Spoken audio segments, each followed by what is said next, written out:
Hey, I'm photographer David Bergman, and this is 2-Minute Tips for Adorama TV.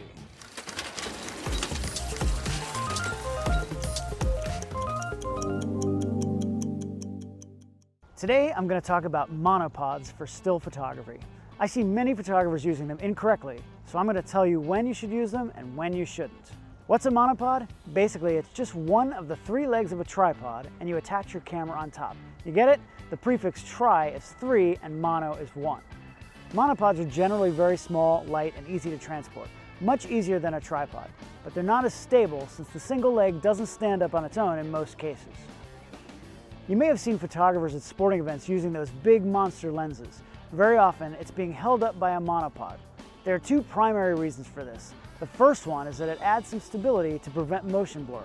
When shooting at really long focal lengths, like 300 millimeters or more, every little motion is amplified, and you don't want to have blurry pictures because you can't hold your camera still.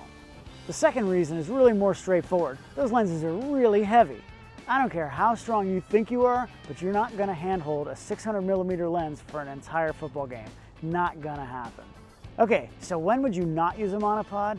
Well, I think somewhere along the way, new photographers must have been told that they needed a monopod to shoot sports or freeze action of any kind. That is simply not true.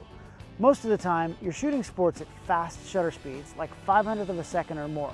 You can absolutely handhold a lens at that speed without getting any motion blur at all. So if you're using a shorter lens to shoot sports, ditch that monopod. The only time I could see using a wide-angle lens on one would be to get a Hail Mary overhead shot. You can set your timer or use a cable release to trigger that camera and get it high over the crowd. Other than that, don't be that photographer who puts a monopod on their 24-105. It's just wrong. Use it correctly, and a monopod will help you get rock-solid images when you need it most. Thanks for joining me today on Adorama TV. Don't forget to subscribe for more amazing videos, follow me on social media at David Bergman, and visit the Adorama Learning Center for lots of other great tips and tricks.